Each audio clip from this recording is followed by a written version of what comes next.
on veut. Alors on compare, on prend, on teste, on utilise. Puis on jette, on remplace et on amasse. Pas seulement les choses, les personnes aussi.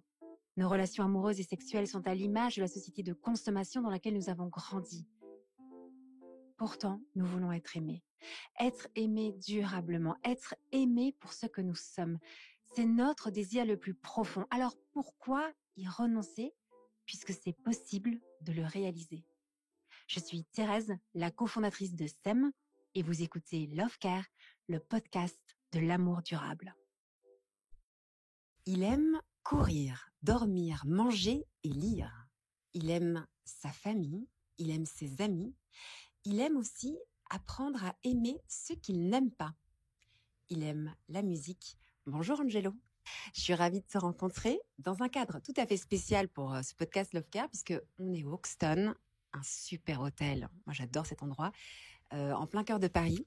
Et en arrivant, je viens de réaliser que j'avais pas mes câbles pour brancher mes super micros qui donnent un très bon son.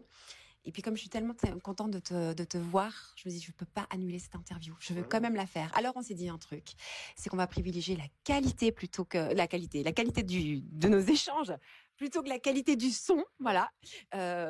Et voilà, en espérant que vous allez pouvoir bien entendre cette conversation. D'abord Angelo, c'est vrai que je suis contente de te rencontrer parce que je vois un peu ce que tu fais de loin par Instagram. Et puis je dis oh ça me ferait trop plaisir de te rencontrer. Tu m'as dit ouais mais j'habite plus à Paris. T'habites dans la Drôme? Ouais. Ouais, bah alors J'habite dans la Drôme, mais pas pour longtemps. donc il y a des envies de bouger. La maison est vendue. Donc c'est le temps que ça se fasse. C'est à peu près 2 mois et demi. Ça amène sur avril. Voilà, il va juste falloir trouver où est-ce que je vais poser mes valises. Mais Oui, ça tu vas le trouver plus tard Mais peut-être. oui. Et donc c'est un retour à Paris, parce qu'au départ t'as grandi ici? J'ai grandi en partie ici, mais surtout en région parisienne, enfin du côté de Corbeil, dans le 91. Ça te manquait la ville, la pollution, Mais oui, le bruit, Ouais. les pubs partout. exactement. Mais tu sais quoi, je te comprends. Ouais. C'est pas bien de dire ça, mais je te comprends. Non, parce que je dis c'est pas bien, c'est qu'on a tellement ce fantasme, moi aussi la première, de Ouais. vivre en plein cœur de la campagne. Il y a quand même quelque chose dans la ville. Qu'est-ce qui te manque le plus?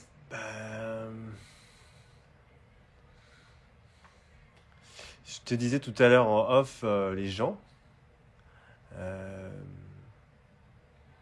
Évidemment que les gens me manquent et que du coup, les gens, des fois ça fait du bruit, des fois ça marche vite, des fois ça te rentre dedans, des fois l'autre, c'est toujours un défi quotidien, mais c'est aussi à travers, je trouve, l'existence des autres que moi je me sens exister et d'être isolé des autres. Franchement, j'ai l'impression de dépérir, quoi. Donc les vaches, c'est sympa, les chevaux, c'est sympa, les chèvres, c'est sympa, les moutons, c'est sympa. La nature, c'est sympa, mais il me manque l'autre. Ouais, tu es un animal social. Alors oui et non, c'est drôle, hein. Ouais. Oui, je suis un animal social, probablement, paradoxalement, je suis très introverti, c'est-à-dire que j'ai vraiment besoin de me ressourcer de manière isolée, solitaire, mais c'est vrai que ça s'équilibre forcément avec des interactions, quoi. Et Angelo, moi j'ai découvert aussi ton travail parce que, entre autres choses, tu as écrit un livre sur ces peurs qui nous empêchent d'aimer. Ouais. Mais merveilleux d'avoir écrit sur ce sujet parce que c'est le sujet. Et c'est très étrange parce qu'au départ, on dit tous socialement je désire aimer, être aimé, c'est un grand désir. Et toi, tu vas nous dire, mais on désire ça, mais on en a peur aussi. Donc c'est intéressant de voir que la notion de peur qui vient s'installer dans ce rêve, je dirais, parce qu'on fantasme un peu tous le couple. Et je trouvais ça hyper intéressant de discuter de ce sujet des peurs avec toi. Ouais. Mais avant d'aller plus loin, est-ce que tu pourrais d'abord te présenter parce que Mais tu m'as super bien présenté. Ouais, avec qui t'aimes, qu'il aime courir et qu'il aime manger. J'aime courir et que j'aime manger. Il aime manger. Tu vois, voilà, il faut se dépenser et puis après il faut remplir le. Comment je pourrais me présenter? Écoute, j'approche de la quarantaine, tout doucement, mais sûrement. Et j'ai un quotidien qui consiste à, accompagner des humains à revenir à, je sais pas comment je pourrais appeler ça, à leur humanité, à leur source, d'une manière créative si possible, d'une manière thérapeutique si c'est possible. Voilà, donc ça se fait dans des espaces tels que la thérapie, en individuel, en groupe. Alors moi, j'ai plutôt une approche gestaltiste, donc c'est une des approches de la psychothérapie. Et j'ai une approche aussi que je pourrais appeler spirituelle, mais c'est pas forcément un mot qui me convient là tout de suite. Il y a cette idée, en tout cas chez moi, et pour moi et pour les autres, je parlais de la peur d'aimer, et du coup de retrouver, de revenir un peu à ce qui est immuable en nous, quoi. Tu vois. Donc voilà, c'est comme ça que je fais. Donc je fais aussi de la musique, je fais aussi de la mise en scène, de la direction artistique. J'écris des livres, j'écris des choses, des articles, j'anime des conférences, des stages, des retraites. Voilà, tout ça quoi. Tout ça. Tout ça avec la parentalité. En plus. Voilà, je suis apprenant. Tu es apprenant et on voit bien effectivement le type de personnalité là, comme on dit à Slasher, de faire pas mal de métiers en un, mais on sent cette vocation là qui t'anime. Oui, c'est une vocation, c'est le mot juste, je trouve. Et évidemment, la première question qui me vient, c'est comment est-ce que tu en arrives à écrire un livre sur les peurs qui nous empêchent d'aimer, de venir ce sujet de la peur. Moi, tu es un des premiers qui travaille beaucoup là-dessus, enfin en tout cas dans le paysage, dans ce que j'ai vu. Comment t'en es arrivé à associer peur et amour? Oh, alors, très humblement, parce que je suis pris par ça. Je peux que constater que c'est difficile d'être dans les deux en même temps. Alors c'est marrant parce que la peur exclut l'amour alors que l'amour inclut la peur. Et c'est ça, en fait, je trouve, le mouvement qui m'intéresse, c'est que à partir de la peur, effectivement, ça exclut beaucoup de choses. Alors qu'à partir de l'amour, tu peux quand même vivre avec tes peurs et y être et les aimer aussi, quoi. Donc j'ai eu tout un cheminement où j'essayais de plus avoir peur et puis je me suis rendu compte que c'était que j'avais peur d'avoir peur. Alors que si j'aimais mes peurs, j'avais plus rien à en faire. Ça veut dire quoi, aimer ses peurs? Alors j'ai essayé de te le dire un peu tout à l'heure, de vivre avec. Aimer ses peurs, c'est marrant, il n'y a que des trucs en négatif qui me viennent, c'est-à-dire ne pas les chasser. Mais alors du coup, si je le formule autrement, c'est aimer, c'est un acte, on va dire, très positif. Aimer ses peurs, c'est pas... C'est les accueillir, en fait. Accueillir, consentir. C'est ça, c'est accueillir, accepter, consentir, les voir aussi, les voir, les regarder. Ne pas les juger. Ne pas les juger, mais... Si on a peur, c'est qu'il y a une bonne raison d'avoir peur. Je sais pas s'il y a une bonne raison. Je sais qu'il y a des raisons, mais je crois que justement c'est quand on est un peu loin de soi qu'on a peur. Tu sais, il y a beaucoup de gens qui vont dire qu'ils ont peur et qui vont dire aussi qu'ils n'ont pas confiance en eux, etc. Il me semble que c'est parce qu'ils sont loin d'eux-mêmes, en fait. Tout à l'heure on parlait de la source, mais au final c'est la même chose, c'est-à-dire une manière de finalement être un peu à côté de ses pompes, quoi, tu vois. Et donc c'est parce que je suis en train de me regarder faire que je suis en train de, tu vois, de me créer des scénarios, des films, des histoires, des mensonges du coup, hein, parce que tout ça n'a rien de réel. Donc voilà, c'est d'où ce sujet-là. Donc moi, mes peurs à moi, évidemment. Et puis force est de constater que j'ai un entourage, en tout cas dans ma perception du monde, qui est pris par ça aussi. Et du coup, ça a eu l'air d'intéresser du monde, quoi. Attends, je voudrais revenir sur une chose que tu viens de dire sur le fait d'être à côté de ses pompes. C'est comme si on se regarde, et c'est là aussi que la peur vient quand on... Comme une sorte c'est justement, tu parlais de jugement, mais il n'y a que parce qu'on se regarde qu'on juge. On voit que la peur, elle habite vraiment notre cœur, mais presque au-delà de notre histoire personnelle. Oui, c'est transpersonnel, clairement. Il y a du personnel, évidemment, c'est-à-dire qu'il y a un type d'éducation où je crois que le fondement de cette éducation-là, c'est l'accumulation. Donc c'est qu'en fait, depuis le début, on nous fait croire qu'en accumulant des relations, des connaissances, de la richesse, des diplômes, des bonnes notes, des CDI, même de la pierre, enfin n'importe quoi, des objets, on sera en sécurité, on sera tranquille, alors qu'au final c'est culturel, c'est justement dans les pays les plus pauvres que la spiritualité, et en tout cas la foi a été le plus soutenante, parce que justement dans le dépouillement, la sobriété, la pauvreté la plus totale, qu'est-ce qui reste? C'est intéressant ce que tu dis. Donc toi, tu fais ce constat qu'on grandit, on vit dans cette société, tu vois autour de toi, dans ta propre vie, mais aussi dans celle de ceux qui t'entourent, que la peur, elle domine beaucoup. Ouais. Oui, c'est une société occidentale dominée par la peur, clairement. Il y a un manque, il y a un creux, il y a un vide qui se remplit jamais vraiment, quoi. Et on croit qu'il peut se combler ce vide par l'accumulation, justement, de richesses et de non, biens.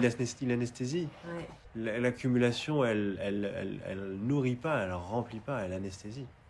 Et on voit bien d'ailleurs que beaucoup d'industries, beaucoup d'entreprises ne fonctionnent que parce qu'elles, non seulement elles jouent sur les peurs, et puis elles engendrent aussi la peur. Tu sais, par exemple, je pense dans un certain sens, aux applications de rencontres. Ouais.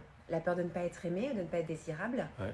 Et finalement, comment est-ce que ces applications, je parle vraiment de celles qui font commerce de cette mise en relation de plan sexuel, en fait, se greffe sur cette peur, mais va après l'engendrer aussi. Parce qu'à force d'accumuler les expériences, on peut ressentir davantage ce vide. Et donc, j'ai encore plus peur de ne pas y arriver. Donc, je retourne sur le plateforme. Il y a un côté addictif qui s'enclenche par la peur. Enfin bref, tout ça. Déjà que ça passe par le téléphone, en fait, juste pour ça. Tu passes par un outil qui lui-même crée de l'addiction. Enfin, je veux dire, c'est déjà... Bien sûr. C'est comme ça que ça fonctionne. Donc cette peur, elle est présente et ce que toi tu as pu développer dans ton livre, c'est aussi de voir comment cette peur, elle a envahi la sphère, elle envahit aujourd'hui aussi la sphère amoureuse du couple. Tu disais des choses aussi très, très justes sur, tu dis dès lors que le couple devient un lieu, en fait un refuge. Et s'il vient un refuge, il y a aussi la projection de nos peurs. Est-ce que tu peux nous dire davantage ce que tu voulais exprimer par cette idée que tu me prends à court. C'est toi qui l'as écrit. Mais il y a un petit moment et je le connais pas par cœur. Mais c'est super. Bien. Mais tu sais qu'à chaque fois qu'on me sort un passage, je me dis mais j'ai écrit ça. Ouais, c'est génial. Moi j'ai oublié, j'ai déjà oublié si tu veux. C'est quand on écrit un livre, c'est comme un bébé, tu le portes. Après il grandit tout seul. Mais oui, mais c'est là ça fait longtemps qu'on s'est pas donné de nouvelles. Il fallait prendre de nouvelles de ton bébé parce que en lisant ça, je me suis dit mais tellement juste. J'avais jamais pensé à ça. Tellement juste, mais avec ce couple refuge. Et parce qu'il est refuge, il va être aussi, on va y projeter plein de peurs, on va y faire plein de choses. Aujourd'hui, en tout cas, comment cette phrase résonne pour moi maintenant que tu l'as dite. À nouveau, cette idée de refuge illusoire que pourrait constituer le couple comme un palliatif, alors évidemment un palliatif à la solitude, comme un palliatif à nos propres angoisses existentielles, l'angoisse de la mort, l'angoisse de notre propre imperfection, l'angoisse peut-être même du manque de sens de la vie, tu vois. À quel moment, si tu veux, le couple refuge devient cet écran de projection de nos peurs, c'est que l'autre, qui est notre partenaire, n'est pas là au hasard non plus. Ça veut dire quoi quand tu dis qu'il n'est pas là par hasard? Ça veut dire... On croit toujours que la rencontre amoureuse était le fruit d'un hasard. Waouh. Non, moi bon. dis-moi ce que toi tu penses, ça m'intéresse. Je crois pas au hasard, donc déjà voilà, c'est pas Dieu qui joue au dé. Non, je crois justement que la rencontre avec l'autre est un endroit qui est l'inverse du refuge, qui est une mise en fragilité, en vulnérabilité, en nudité totale, si on veut bien le voir. Parce que je pense que ça commence jamais par cette conscience-là, ça commence toujours par l'autre est mon ennemi. Il n'y a que quand tu commences à considérer que l'autre n'est plus ton ennemi, que tu commences à accepter que waouh, qu'est-ce qu'elle est en train de me montrer de moi, donc de nous, forcément, puisqu'on le construit à deux. Tu viens de dire une chose qui résonne en moi, avec le côté le lieu où toute notre vulnérabilité va pouvoir aussi se vivre. Et, tu vois, petite confidence, mais quand on fait des métiers où on peut être assez exposé, où on a des idées ou des choses comme ça, ou bref, sur le monde, souvent les gens n'imaginent pas ce qu'on peut vivre dans le couple. Je m'explique, c'est que pour beaucoup d'entre nous, je crois que notre conjoint est la seule personne qui sait qui on est vraiment. Tu vois, qui on est vraiment, c'est-à-dire qu'il connaît aussi notre dark side, quoi. Tu tu vois, c'est facile de. Là, on est tous les deux en train Ouais. de discuter, on Ouais. partage nos idées, on a l'air Ouais. d'être très intelligents tous les deux parce qu'on partage des Ah oui, moi idées. j'aime beaucoup On, me le se- rendre on est intelligent. dans un bel endroit et tout ça. Et tout Ouais. ça est très très beau et très chouette et on donne un certain visage de nous. Ouais. Tu peux bien penser que l'homme qui vit avec moi, il me connaît, mais dans un état. Ah Mais bah c'est oui, terrible oui, de oui, vivre oui. avec moi, Oui, c'est oui. terrible. Ah Et bah le c'est pauvre, le pire partenaire je du le plains. monde. Mais oui, moi je suis vraiment la pire partenaire du monde, c'est horrible. Et souvent il me dit, mais si les gens savent, Ah mais oui, c'est clair. ils ne savent pas. Ouais. Et donc ce que je veux dire par là, c'est que le seul espace où cette partie de moi, mon dark side, Mhm. s'exprime, c'est au sein de mon couple. Et c'est Ouais. l'homme que j'aime le plus qui le voit et qui se prend en pleine face. Ouais. Et pour lui, qui est un homme extraordinaire et sur plein d'aspects, j'ai dit, mais si les gens Oui. savaient, Ouais. personne ne peut imaginer comme tu peux avoir un dark side aussi dark. Ouais. Tu vois ce que je veux dire? Mais bien sûr, moi je dis toujours, elle est VIP quoi. Elle est au premier rang, donc elle voit tout très bien. Est-ce que parfois tu dis aussi, mais moi j'aurais tellement dû rester ton ami et pas Ouais. ton amoureuse? Oui, On veut oui, pas oui. voir ça de Mais toi. peut-être que c'est ça qui continue de nourrir le fantasme des débuts de relation, tu vois, où on fait que chercher des débuts, parce qu'au début on se voit pas. Je sais pas ce qu'on se fait d'ailleurs, on se fait croire quelque chose qui est nécessaire parce que sinon il y a moi je dis toujours la rencontre pourrait pas se faire si on se voyait déjà tout de suite comme on est. Ça, c'est sûr que moi on ne s'est jamais embarqué avec moi Bah, si vous non, voyez qui je et suis. puis moi j'aurais envie d'être avec personne, je pense, tu vois. T'as trop raison. Bah oui. Heureusement qu'il y a un peu ce filtre. Voilà, au début. donc au début c'est Puis, c'est sympa. Oui, mais alors du coup, ce qui est intéressant, c'est qu'au début, c'est sympa, il y a une attraction, on découvre une certaine facette de l'autre, et puis quand on commence à se rapprocher, eh bien, on va commencer à montrer nos vulnérabilités, et peut-être que dans nos vies, le couple est peut-être le seul lieu ou un des seuls lieux où on montre pleinement notre vulnérabilité. Ouais. Et on fait comment pour vivre avec ça alors? Parce que ça peut être du coup dur, hein, cette aventure. Bah On oui, va oui, fuir, mais justement. je crois que c'est comme tout engagement, enfin, quel qu'il soit, je crois que c'est quand tu acceptes en tout cas de mettre les deux pieds dedans, c'est dur. C'est ce que je disais l'autre fois, c'est que alors comment je pourrais dire ça, non, c'est les parents, mes beaux-parents, qui ont fêté leurs 60 ans de mariage. 60 ans. Et tu vois, je me disais, à la fois, ça me fait pas du tout rêver, parce que je me dis 60 ans de dur comme ça, là. Et en même temps, je me suis dit, mais ils doivent avoir une expérience du couple, de la relation, de l'amour, de la famille. T'imagines si... Moi, il n'y a rien que j'ai fait... Enfin, évidemment, j'ai pas 60 ans, donc c'est normal, mais il n'y a aucune activité, il y a rien que j'ai fait pendant autant de temps. Mais t'imagines s'aimer pendant 60 ans. Ça veut dire que t'es plus qu'un expert. Et expertise, ça veut pas dire mieux savoir que les autres. Ça veut juste dire que tu as plein de cordes à ton arc pour le traverser et le vivre encore et encore et encore et encore.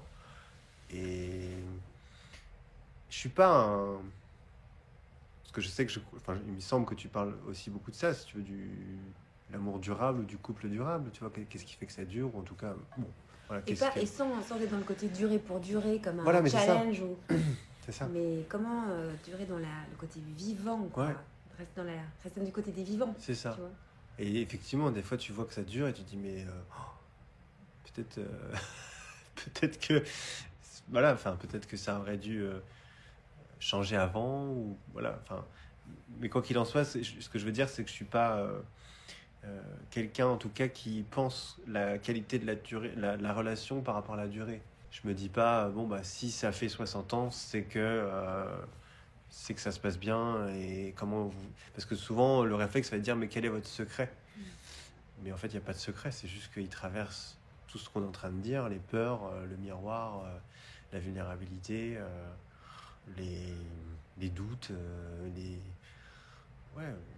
la souffrance, même parfois. Voilà, ça fait 60 ans qu'il le traverse. Mais tu crois pas que c'est particulièrement difficile pour des personnes de notre génération, l'aventure du couple, parce qu'on a quand même imaginé et fantasmé le couple, je reprends, que c'était un lieu de bien-être, de joie et de bonheur. Donc là, quand tu dis traverser des crises, c'est difficile, c'est quand même un peu un choc quoi, quand tu vois la réalité. Qui te dit, tu sais, l'aventure du couple, c'est une sacrée aventure, ça vaut la peine, mais waouh, c'est rude, et ça va demander des efforts, et puis ça va être, tu vas être confronté à ta vulnérabilité, à ta noirceur. Toi, t'es pas armé pour ça. Donc quand tu débarques là, t'arrives et pouf, tu te prends le truc. Mais surtout, tu le prends d'autant plus fortement dans la figure que tu as imaginé que c'était un lieu d'épanouissement. Tu sais, le couple Instagram. Oui. Tu vois le couple Instagram ou pas? Oui, j'en suis pas beaucoup, mais je vois ce que tu veux dire. Ils sont extraordinaires ces couples-là. Mais qui sont-ils? Ces couples qui se mettent en scène et ça a l'air vraiment merveilleux. Et alors après, quand ils ont des enfants, c'est merveilleux. Toutes les photos sont absolument nickel, la famille est absolument nickel. Et tu te dis, waouh, quelle chance. Quand toi, tu vis ta propre réalité, tu dis, waouh, c'est quand même difficile. Alors, je ne suis pas certaine que nos grands-parents, quand ils commençaient l'aventure du couple, avaient cette image-là de la relation. C'est pour ça, tu vois. Pas du tout. Mais je pense qu'il a le gros défaut par rapport à l'aventure du couple de notre génération. Il y a vraiment quelque chose qui se... Comment je pourrais appeler ça? Moi, c'est le mot individualisme qui me vient. C'est-à-dire que...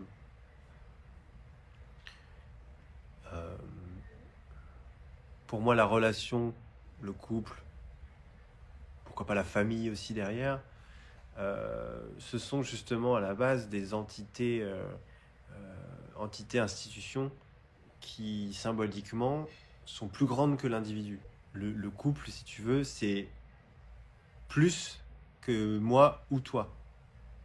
C'est quoi alors si c'est plus que toi et moi? C'est autre chose, mais c'est comme si tu veux, moi j'appelle ça le toit en fait. C'est qu'il y a un toit au-dessus de notre tête quoi. Il y a un toit TOIT, hein, pas.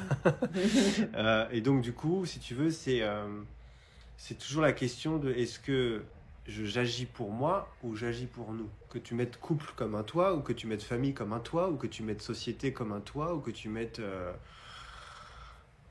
la planète comme un toit, en ce moment avec tous les questionnements sur l'éco-anxiété et tout ça. Donc, et pour moi, du coup, le fait d'être passé à quelque chose d'une perception de la vie beaucoup plus individuelle, c'est-à-dire est-ce que ça me plaît, est-ce que ça me plaît pas, est-ce que je suis bien, est-ce que je suis pas bien, est-ce que je suis confort, est-ce que je suis pas confort, est-ce que j'ai des avantages, est-ce que je vais perdre, tu vois, fait que y a plus rien au-dessus de notre tête. Donc chaque choix, déjà, ça va dépendre de nous. Alors qu'à la base, le couple fait partie de la famille fait partie du village, le village fait partie de la société fait partie du pays, le pays fait partie du continent, et le continent fait partie du monde.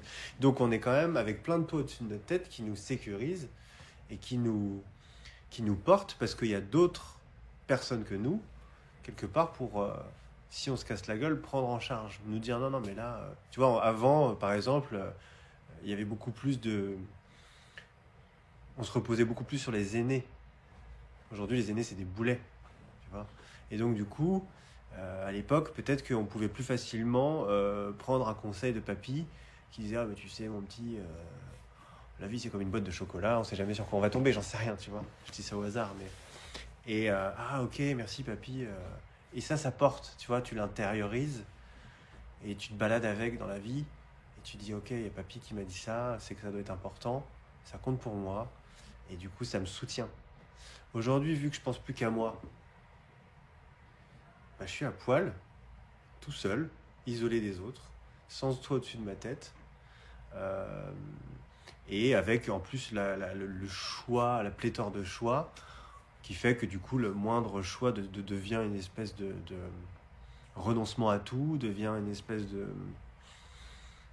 d'épée de Damoclès ou de poids, qui dans l'individualisme ne peut pas reposer uniquement sur mes épaules.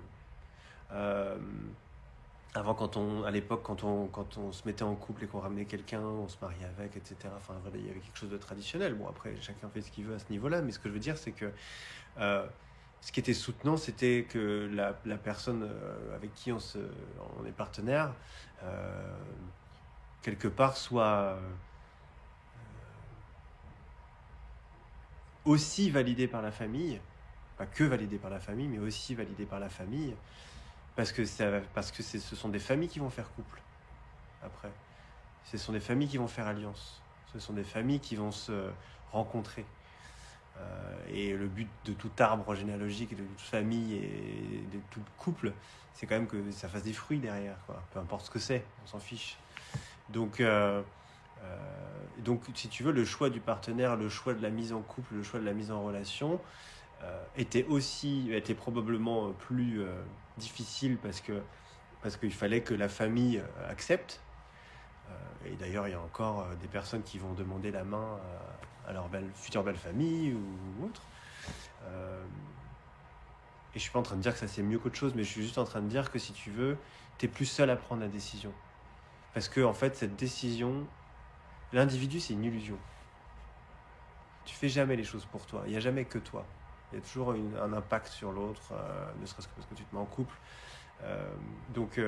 Je pense que c'est ça qui fait qu'aujourd'hui, il y a encore plus de peur, encore plus de... Ça part dans tous les sens. Parce que justement, en fait, on s'isole des autres. Et alors qu'avant, en tout cas, on dit souvent il faut un village pour élever un enfant, mais il faut un village pour tout. On dit souvent aussi un couple isolé est un couple en danger. Ouais, j'aime bien cette idée-là. Je te confirme. Ah ouais. Je te confirme. Mais vraiment. On me confirme dans mon oreillette aussi. En oreille, ouais. Tu vois bien cette expérience. Bah oui, ça rejoint ce que c'est ce qui m'est arrivé. Enfin, c'est ce qui nous est arrivé, c'est ce qui m'est arrivé. Je t'écoutais attentivement, c'était tellement fort ce que tu dis. Je suis parti très loin, désolé, non, mais parce que la question était simple. Parce que c'est tellement juste ce que tu dis. Ben, soutien et aussi co-responsabilité. Oui, co-responsabilité, ouais. Parce que du coup, à l'époque, tu pouvais peut-être aussi accepter que, si... tiens, il plaît pas pour X ou Y raison, ou elle plaît pas à maman, à ma soeur, à mon frère, à mon père, ou X ou Y. Et du coup, ça fait l'objet d'une discussion. Et puis, du coup, on peut parler des valeurs familiales, on peut parler de pourquoi, de qu'est-ce qu'on partage, tu vois. Et alors que là, en fait, on choisit quelqu'un. C'est tout. Ouais, et alors, comme ça repose que sur l'individu, moi, ce que je peux souvent observer, je rencontre pas mal de célibataires, je réalise des stages, etc. Et il y a vraiment derrière aussi une grande peur, c'est la peur de se tromper. Ouais. J'ai tellement peur de me tromper que du coup, tous mes radars sont ouverts. Je vais analyser la personne en long, en large et en travers. Et je vais la juger, porter un jugement pour être sûr que c'est la bonne personne. Et c'est souvent là qu'on fait des grosses erreurs. Ouais. Mais derrière aussi, je trouve que ça rejoint cette idée que le choix repose que sur mes épaules, quoi. Ouais. Ou alors, de temps en temps, tu vas peut-être en parler à tes copains, tes copines. Puis elles vont te dire, ou ils vont te dire, ouais, si, on s'entend bien, elle est cool, machin. Ou alors, c'est super bizarre. Mais ça va pas plus loin. La mise en couple, c'est un truc collectif, quoi, en fait. C'est la première échelle du groupe, le 2. Donc, ça commence par là. Mais si le truc est foireux dès le début, c'est sûr que derrière, après, faut pas s'étonner qu'il y ait des guerres, en fait. Pour moi, il y aurait plus d'attention à comment on se met en couple et qu'est-ce qui se passe et quels sont nos enjeux et comment on apprend à se connaître. Si déjà à 2 on arrive à pas être en guerre, peut-être qu'à 3 non plus, et puis tu vois, donc ça, pour moi, ça a une portée énorme.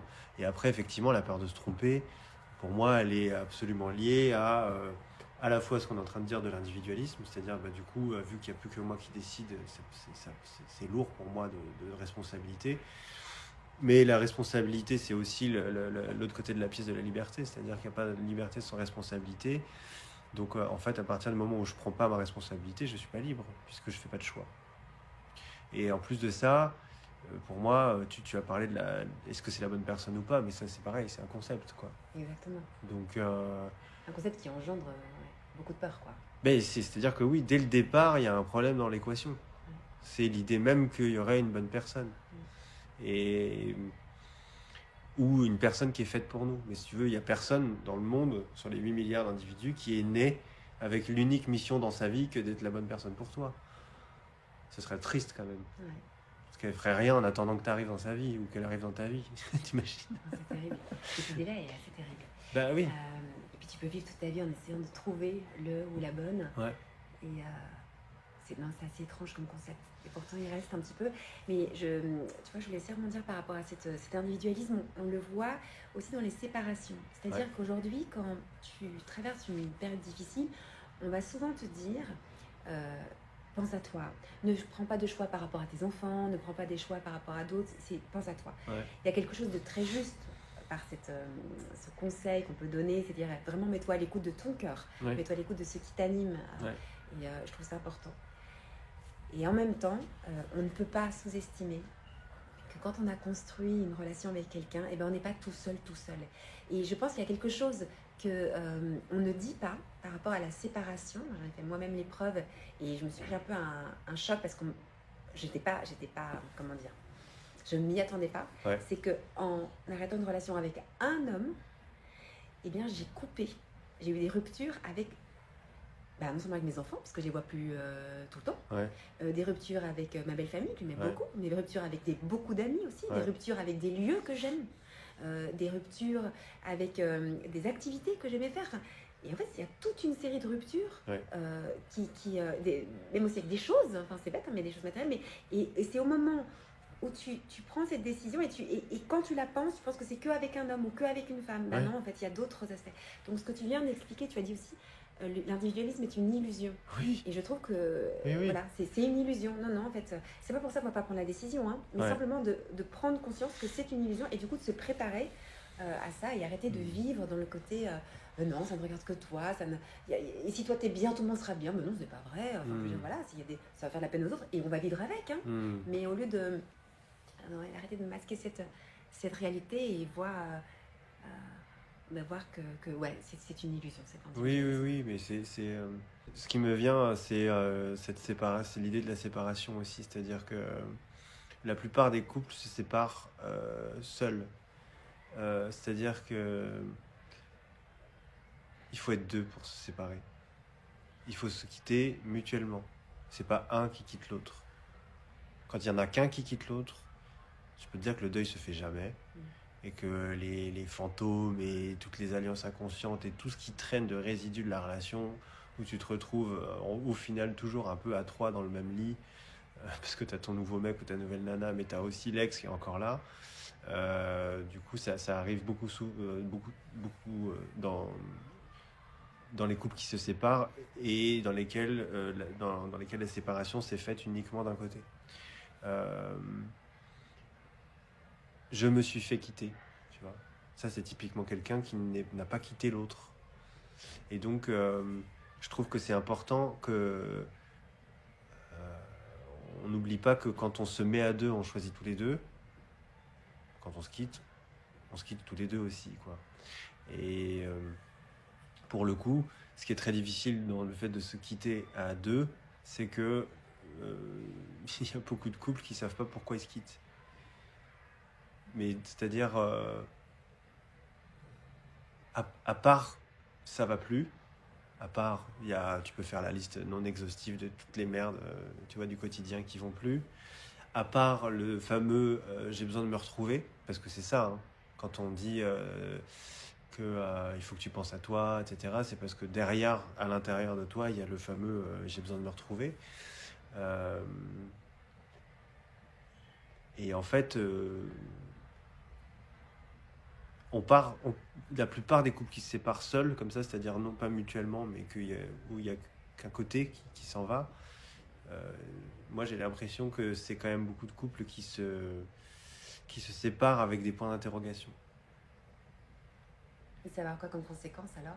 Que tu repars de là où tu t'es arrêté. Tu te remets en couple, mais tu repars de là où tu t'es arrêté, en fait. Parce que il y a un principe, si tu veux, vital, qui est que ce vide, ce point d'interrogation, cette phrase où il n'y a pas la fin, tu sais, il manque un mot à la fin, il y a quelque chose qui va pousser pour que tu puisses la trouver, cette fin de phrase, pour que tu puisses répondre à cette question, pour que ce point d'interrogation disparaisse. On appelle ça une gestalt inachevée, tu vois, dans notre langage. Donc, quand il y a quelque chose comme ça qui reste en suspens, toi, tu arrives dans ton nouveau couple avec le suspens, et avec l'espoir inconscient quelque part qu'il y a un moment donné où tu puisses relâcher les épaules et te soulager parce qu'il y a quelque chose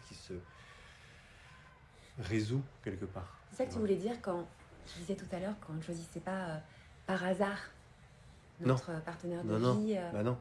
On le choisit parce qu'on veut résoudre cette Tu l'as énigme. choisi avec ce suspens. Ouais. Qui nous vient d'abord de nos parents.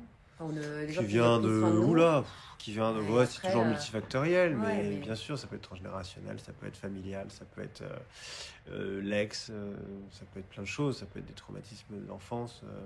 Mais on arrive avec tout ça, voilà, enfin, on arrive avec nos blessures, on arrive avec nos points d'interrogation, on arrive avec là où on s'est arrêté avec la personne d'avant. On arrive avec nos modèles de couple aussi internes, c'est-à-dire qu'est-ce qu'on a eu comme couple en face de nous à la maison, tu vois. C'est tout ça en fait qui se remet en jeu. C'est pour ça que je dis que c'est loin d'être un refuge. Au contraire, ça peut l'être, évidemment. Heureusement, on peut s'appuyer sur cette relation. Et ça peut l'être à quelles conditions, du coup, tu dirais? De sortir de l'individualisme. Ouais, c'est ça. Sortir de l'individualisme pour que le couple devienne un point d'appui, parce qu'en fait, du coup, ça devient... tu te reposes sur quelque chose qui est plus grand que toi, qui est ce couple, qui est la relation, qui est nous.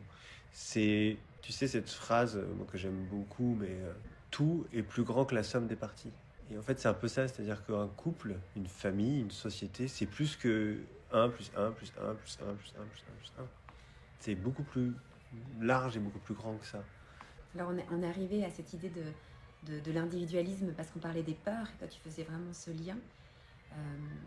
Aujourd'hui, comment apaiser nos peurs d'aimer? En aimant. Ça paraît simple quand on parle comme ça, mais c'est chouette. Non, mais tu sais, il y a la plupart des gens qui cherchent à être aimés n'aiment pas. Faut imaginer qu'on est comme un tube qui part de nous et qui revient à nous et qui passe par l'autre. C'est comme si je m'aimais à travers toi. Donc je passe par toi pour m'aimer. Et en fait, si j'imagine ce tube, du coup, moi je ne suis que... Je porte mon attention uniquement sur la partie du tube qui va me donner, donc à travers laquelle je vais censé être le réceptacle, recevoir, en imaginant que du coup, c'est l'autre qui donne. Alors que si tu imagines ce tube qui revient en U vers toi, en fait, si tu donnes pas, tu reçois pas. Parce que donner et recevoir, c'est le même geste. Et que de ce fait, tu ne peux te sentir aimé que si tu aimes, quoi. En fait, il y a que ça. C'est-à-dire que moi, ce que j'aime là-dedans, c'est qu'il n'y a pas de détour. Il n'y a pas 10 000 bouquins de développement personnel avec des méthodes différentes et des machins différents. Il y a une voie. Il n'y a qu'une voie. Et cette voie-là, en fait, si tu la comprends vraiment, si tu la ressens vraiment, si tu l'expérimentes vraiment, et ben, tu vas te rendre compte que si on fait un petit détour, tu ne te sens pas aimé parce que probablement tu ne t'aimes pas à ce moment-là. Mais si tu ne t'aimes pas à ce moment-là, c'est que tu ne te donnes pas d'amour. Je m'aime, tu vois. Mais en fait, c'est la même chose, aimer quelqu'un et s'aimer soi-même, puisque en fait, c'est un tube qui te revient. Et donc, du coup, c'est quand je mets de l'amour à disposition, quand je donne, quand j'aime, que cet amour en passant par l'autre me revient. Mais c'est exactement pareil avec l'argent, c'est exactement pareil avec l'énergie, c'est exactement pareil avec n'importe quoi en fait, si tu veux. C'est que quand je dis donner et recevoir, c'est la même chose, c'est-à-dire que je suis la source et la destination en même temps. Mais Angelo, ça change tout de penser comme ça. Bah oui. J'aime bien, bah ouais, normal, bah oui, c'est si simple. Non mais c'est simple, c'est simple à dire. À dire, c'est difficile à vivre. C'est difficile à vivre parce que... Pour moi, c'est une révolution opérée au fond de soi, dans son cœur. Oui, je vois ta tête et je sais pas ce que t'en penses. Mais justement, je me dis que c'est très fort, je me dis que c'est très vrai, je me dis que j'ai du boulot. Non, en fait, c'est ça que c'est, tu vois. C'est très juste. C'est ça qu'on se dit souvent, il y a du boulot, mais en fait, pour moi, le travail sur les peurs, il est essentiel parce que c'est la manière d'enlever les couches qui obstruent le tuyau. C'est un peu comme si ton tube il était encrassé de ça en fait. Et donc du coup il est encrassé et si tu veux il y a qu'un truc il y a qu'un canard WC dans l'histoire, c'est l'amour que tu vas mettre dans ce tube là. C'est ça qui nettoie le tube en fait. Et il nettoie mais sans les mettre à l'extérieur, sans les mettre de côté si tu veux. C'est ça que je disais tout à l'heure, c'est que la peur exclut alors que l'amour inclut. Et donc du coup si l'amour inclut, t'as les peurs dedans, t'as la frustration dedans, t'as le pouvoir dedans, t'as tout ça dedans. Chaque notion, si tu veux, devient toxique ou euh, saine ou créatrice en fonction de si tu mets de l'amour dedans ou pas. Donc, en fait, tu as peur à partir du moment où tu mets pas d'amour dedans, et ça devient effectivement des angoisses, de l'anxiété, du stress, etc. Si tu mets de l'amour dans ta peur, ou en tout cas si tu aimes ta peur, ça devient du courage. C'est pour ça qu'il y a des gens qui disent bah ouais, mais justement quand t'as peur d'un truc, voilà, ça te challenge et du coup c'est ça qui fait que tu t'y vas et que tu te dépasses. À ton avis, c'est quoi le truc en dessous? C'est que qu'est-ce qui fait que d'un coup la peur devient un truc qui fait que tu te dépasses et que ça devient du courage? Le courage, c'est le cœur, et donc du coup c'est parce que t'as aimé ta peur à ce moment-là. T'en as fait quelque chose. Si tu l'as pas mise de côté. Quand tu la mets de côté, ça devient de l'angoisse et du coup ça s'accumule et du coup tu finis par faire des crises d'angoisse sans aucun contexte et tu sais pas d'où ça vient. Et donc en fait c'est cette énergie-là qui va te faire basculer d'un côté ou d'un autre, quelque chose qui peut être soit effectivement destructrice, toxique, etc., soit créatrice et qui te donne de l'élan, quoi. Voilà. Voilà. C'est tout simple. Ouais. Mais merci pour ce que tu partages.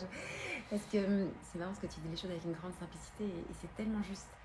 Ça change tout de penser à la relation avec ce tube dont tu parles. Et c'est en aimant qu'on sort de nos peurs et le courage d'aimer aussi. Ouais. Mais tu vois, c'était pour répondre un peu à ta question de la peur de se tromper, de la bonne personne. Les gens qui cherchent la bonne personne cherchent à être aimés. Et en fait, la bonne personne pour ces personnes-là, c'est qui va m'aimer le mieux. Ils sont à côté de la plaque. Alors comment est-ce qu'ils pourraient formuler les choses? Tu peux aimer n'importe qui. Ouais. Donc il n'y a pas de bonne personne. Je dis pas que tu aimes n'importe qui, je dis que tu peux aimer n'importe qui. Tu peux, à un moment tu décides. Oui. Oui.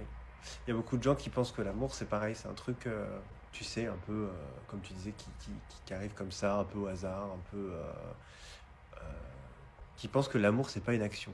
L'amour c'est une action. Aimer c'est faire quelque chose. Tu fais quelque chose de cette énergie-là.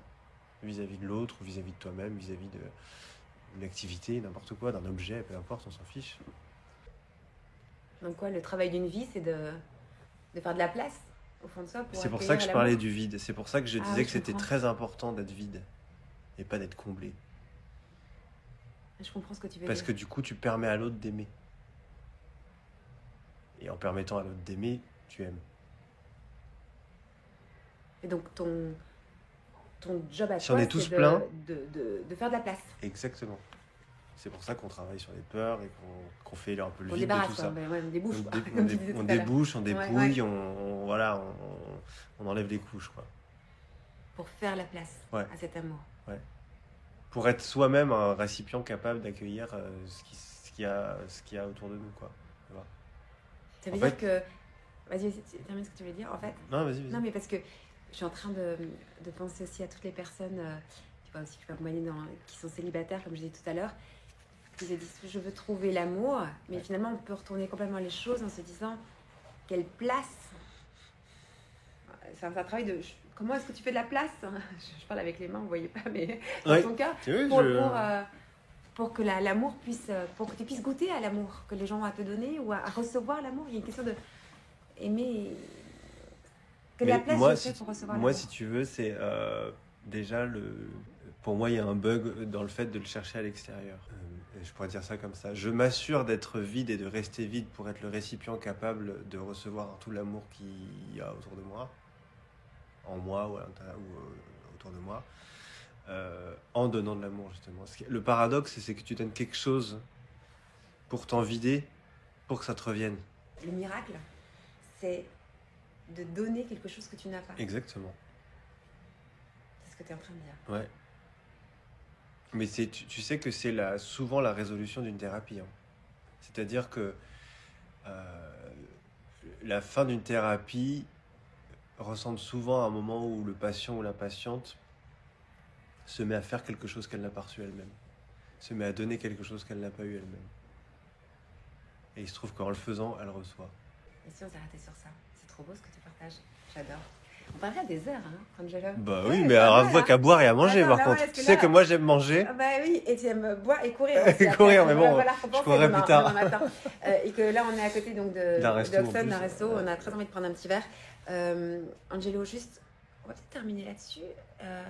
ou tu voudrais dire une chose que tu voudrais partager, que tu as comprise quelques années plus tard, aujourd'hui, que tu voudrais... Je crois que c'est là que j'en suis, hein. Ouais.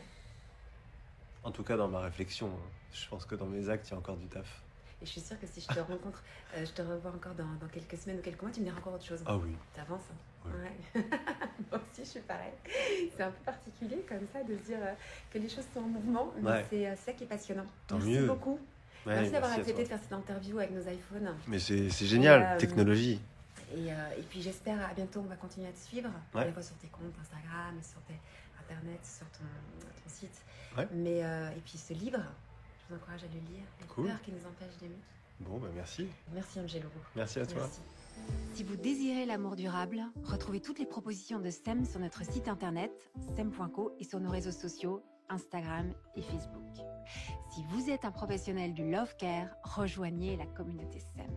Et pour semer avec nous cette vision de l'amour, mettez un avis ou 5 étoiles sur votre plateforme d'écoute pour soutenir ce podcast. Venez signer notre manifesto et surtout, parlez de SEM autour de vous. Parlez-en à vos amis, à vos familles, à vos collègues qui ont tant besoin d'être outillés et accompagnés pour vivre leur désir le plus profond, aimer et être aimé durablement. Ensemble,